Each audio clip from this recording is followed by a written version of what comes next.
Yo, what's going on, guys? Welcome back to the channel. Today we're going to start a brand new series off. We are going to talk about Phantom Rage, which is a set that will release next week. This weekend will be the pre-release events where you can buy your booster boxes in official Konami stores. And next week on Thursday the set will officially release. And we're gonna see a lot of very cool, interesting cards coming into the metagame. I'm personally very excited, which is why I wanted to talk about the set.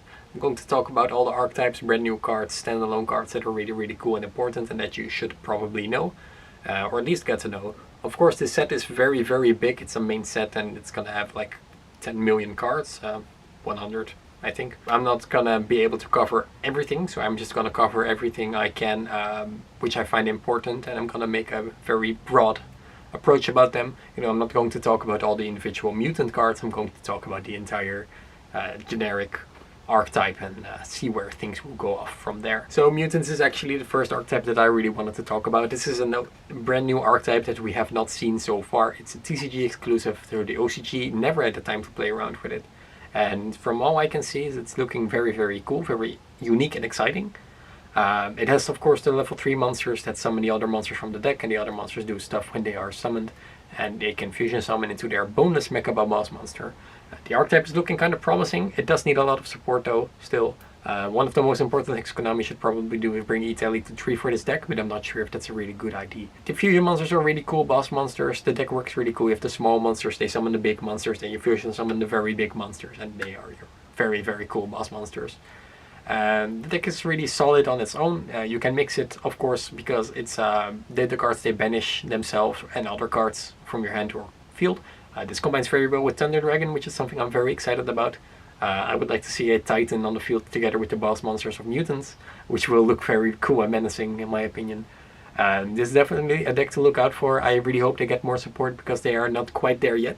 They need some just better cards, probably. But for now, it's already kind of viable and already really cool, and I'm just excited to see what the people can think of. Second deck I wanted to talk about is Phantom Knights. Now we all probably know Phantom Knight tier scale by now. This is one of the most important cards in the Phantom Knight strategy. Phantom Knights definitely needed something more than 3 relevant good monsters. And tier scale is definitely one of those, being able to Foolish Burial out more Phantom Knights and summoning itself back.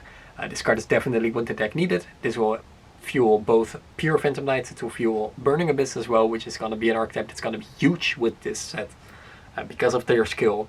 The other Phantom Knight cards are really cool as well. You have the new rank up card, which is also pretty good, but of course they tried ranking up in Phantom Knights before. Back then they just didn't have enough fuel to actually make that strategy work. So I'm really interested to see if the new rank up card will help into making the rank up deck good again. They of course have the brand new Arc Rebellion XYZ Dragon coming out, which will be summoned on the field, gaining attack of equal to the monsters or something, and then it negates all the monsters, which is a really cool card. Worth ranking up into, but I'm just not sure if this is the way that the deck is going to be played in the future. Because I think myself that there are really cool cards, like the brand new Raider's Knight, which is also a Rage Raptor card and a Phantom Knight card, and he is able to special summon and rank up as well. But I'm just not sure if this is the way the deck is going to go. What I think is going to happen is the PK new cards, a couple of them will be featured in the Burning Abyss deck. Tier Scales will definitely be in there. And Greaves, I'm not sure if that's the name, will also be in there because he can special summon himself if a Phantom Knight monster is special summoned, which is basically an extender, which is definitely what the deck needs right now. But I think that the deck will go into a little bit more of an area like that. I think that pure Phantom Knights will just not kind of make the cut. Of course, who am I? The deck will probably make like VFD or something, which it can also still do now. So it's going to be excited for the Burning Abyss deck. It's going to be mixed up with Orcust as well, which is going to be insane because that deck can definitely make VFD. And yeah, I'm just generally excited where the deck will go. Definitely keep an eye out on that. And we have the Rage Raptor cards. The Rage Raptor deck has more Rage Raptor cards that summon themselves, and they make 4 Strix, and then they end their turn with 3 4 Strixes. And I just don't know what Rage Raptor does. I just don't know. I played it against the deck like 3 times. They all summoned 4 Strix, then they passed and they lost. I don't know what the deck does. I don't know if the new cards will help. Probably they will make more 4 Strix, but after that, honestly, I have no clue where the deck is gonna go at all. So enjoy your new Rage Raptor support, which is gonna do nothing. One of the new cards that is pretty hype is Tri-Brigade. This is a Beast Warrior deck that has monsters that banish other monsters from the graveyard, other beast warriors, to summon the link monsters from the extra deck. This deck is really cool, and also again something really new, which is really exciting to see. What I am wondering though is what is it going to do, because I read the link monsters. They have a link 4 and a link 2 or 3, I believe, and they all have like effects in your turn that pop a card and do stuff, but they don't really have anything that does anything in your opponent's turn, which is something that I was kind of mixed up. Maybe I misread a card. People say that the deck will mix really well together with Zoo, because they of course are beast warriors as well, which I also think is going to happen. They have the continuous card that sends a monster from your hand or field to the graveyard to add another beast warrior from your deck, which is going to be insane, because Zodiac really needs ways to have Zodiacs in the grave, which this deck will definitely help out with. The deck also locks itself into only special summoning beast warriors, which is not an issue for Zoo, of course, which is really cool. And they also have like another spell that special summons another one from the extra deck or from the deck with a different attribute, which is not that good for Zoo, and it only locks you into link monsters, which is also not that good for Zoo. So on its own, maybe it will work. I honestly have no idea. Maybe I misread the cards, maybe they are broken, but I don't think that the deck itself is going to be like super impactful. I know that the OCG has a lot of loops with the Zodiac and the Tri-Brigades, which will be interesting to see. I definitely think that the mix will work out, but I'm not sure if the pure deck is quite there yet. Zoo will get more support in this set as well, so you will keep Zodiacs in mind, because they are gonna have a good time next format. There are also some Dogmatica cards in this set. There's an equip card that does nothing, and there's another monster that summons itself when a fusion monster sent from the field or is just sent to the grave, or fusion activity. It does nothing. The cards are just not good. Like, you have your Ecclesia, you have your Fleur-de-Lis, you have your Maximus. Those are the good Dogmatica cards. There's no reason to play any more Dogmatica cards. We are already not playing the normal card, the commons. I don't even know what they're called. Another new set coming out is Virtual World. This is a Cyberse style deck that link summons, synchro summons, and it's really, really cool. They're all level 3, and they all lock you into only special summoning level 3, which is really insane, because the deck has a lot of synergy with graveyard effects as well. I believe that the field spell has effects equal to the monsters in the graveyard, and one of the effects of the field spell is the mill 3. So you have mill 3, level 3, so it's going to be Burning Abyss. Burning Abyss is in a very, very cool spot this format. It's going to be a lot of fun to see what it can have. You can play Phantom Knights, you can play your Virtual World cards. It's going to be really, really cool. Yeah, the Virtual World cards are kind of spam heavy. They make cool synchro summons. They can make VFD, which is also really still a card that should be banned, because they will eventually just resort back to making a VFD every deck.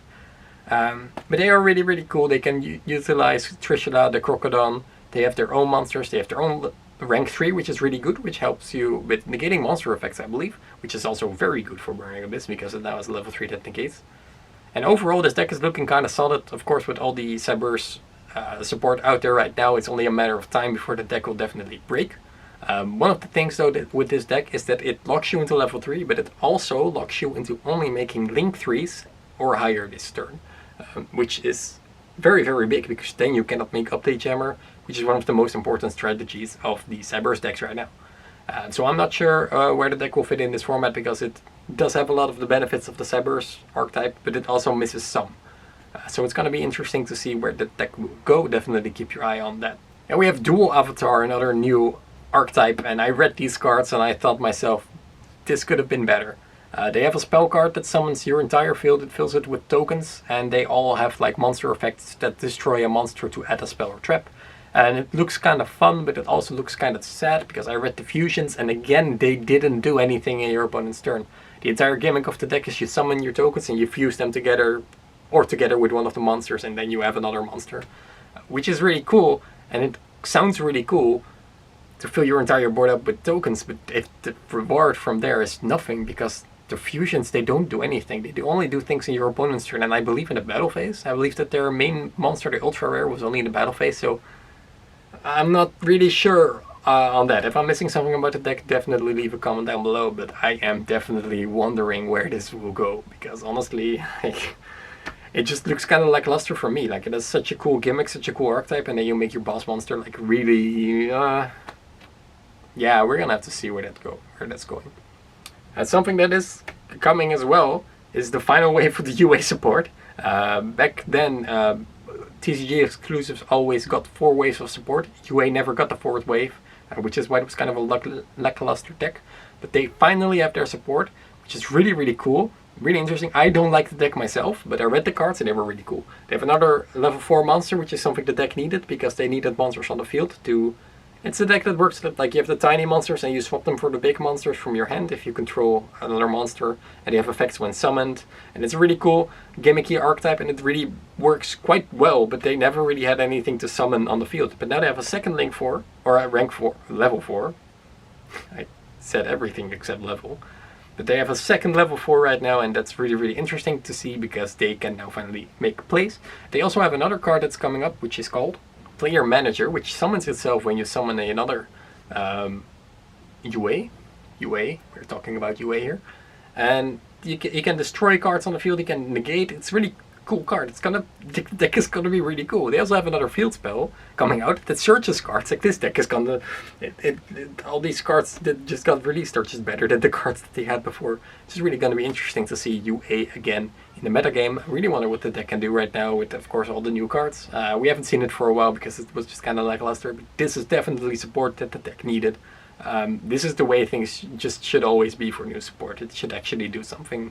Another archetype that's gonna get some legacy support is Infernity. Yeah, Konami, it's really cool that you bring out Infernity support, but Arcfiend is still at 1, and as long as Arcfiend is at 1, the deck is not gonna do anything, and the moment Arcfiend gets released to 3, it's gonna be the best deck. So new cards aren't really that good either, at all, but especially just without Arcfiend, what's really the point? I'm sorry, Infernity's kind of dead. And we're gonna talk about some generic cards, some non-archetypal cards, and we're gonna talk about the new Gizmek first. Which you can normal summon if you have 6 banished monsters. And he has no special summon effect, and he has an effect when he is special summoned or normal summoned, and I just see no way that this card will see play. There are like a lot of good Gizmeks out there right now. This is definitely the worst one out there because he does nothing. You can normal summon him, cool. Very cool. Maybe it's something for the Grim Magic players. But yeah, good luck. And we're gonna have to talk about the King Alpha. This is a card that you should all probably know by now. This is one of the most hyped cards in the set. This will basically be the new Pancratops out there. He can special summon himself from your hand, and I don't believe it's once per turn. When he's on the field, you can bounce all Beast Warriors or Beast Monsters or Beasts or whatever he is to your hand, and then you can bounce the equal monsters on your opponent's field. This is a very generic out to the Dragoon right now because he doesn't target. Playing together with Zodiacs, you have more Beast Warriors to bounce. And honestly, this card is just really, really good. It's going to be a staple, definitely. I'm not sure if it's going to be main deck or side deck or whatever. But this is definitely one of the best cards out there because he's just generic removal. And he's very strong. He's like 3000 attack. And he's level 8, so it's blue eye support. Very cool, Konami. Thank you for this brand new card. We're going to need it more. We're going to have decks filled with like triple tactical talents, triple droplets, triple this, triple everything. And then you just play staples and you win. Very cool, Konami. Thank you. They have Rock Band, Guitarist, whatever. This is a card that when he is sent to the grave, you can stuck a rock on the top of your deck, which sounds like Adamantipator. And when he's banished, you can Foolish Burial Rock, which sounds like Adamantipator. If this card would have been around, when Block Dragon was around, the deck would have been tier 0. But the deck, sadly, is not around anymore that much. It's still a deck, and it's still really good. I'm not sure if it's still applicable for the decks right now. I definitely think it has a place. It will combo well with Gigantus, which is still a card. But of course, without Block Dragon, the power of the Adamantipator deck drops off quite a bit. And yeah, if this deck was there when if this card was there when Block Dragon was there, the deck would have been tier 0, and I'm happy it's not. Here we have Divine Arsenal. This is a card that scares a lot of players, and I quite don't know why. This is a new XYZ monster that you can XYZ summon over a XYZ monster that battled Divine Arsenal Zeus, that is AA something. I'll call this anonymous. Its effect is you can detach 2, send all other cards on the field to the graveyard, which is honestly quite an insane effect. People are comparing it a lot to Evenly Matched, but it's just so quite different. Because first of all, you need an XYZ monster to battle. What metal deck at the moment summons XYZ? I'll give you 1 second to think. There is none. None of the meta decks play XYZ right now. The card is definitely good. Don't get me wrong here, the card is definitely really, really good, but only in very select archetypes. The things that I could think of right now are Zodiacs. It's a Zoo card. Thank you, Konami, for more Zoo support. Even though it's not Zodiac support, it's still support for Zoo. And the other deck is very interesting. It's Numeron, because when you make Zexal turn 1, now you actually have something to do in turn 2, which is quite good for the deck, because it now has a consistent beater instead of like a Zexal that's gonna die over turns and has 0 attack and defense. So that's definitely good for those two decks, but for the other decks, like what deck really exists at this point? Like, the card is really good, don't get me wrong, but you need to battle. That means that this XYZ monster doesn't have to die, that means your opponent has to have like basically an empty or a dead field.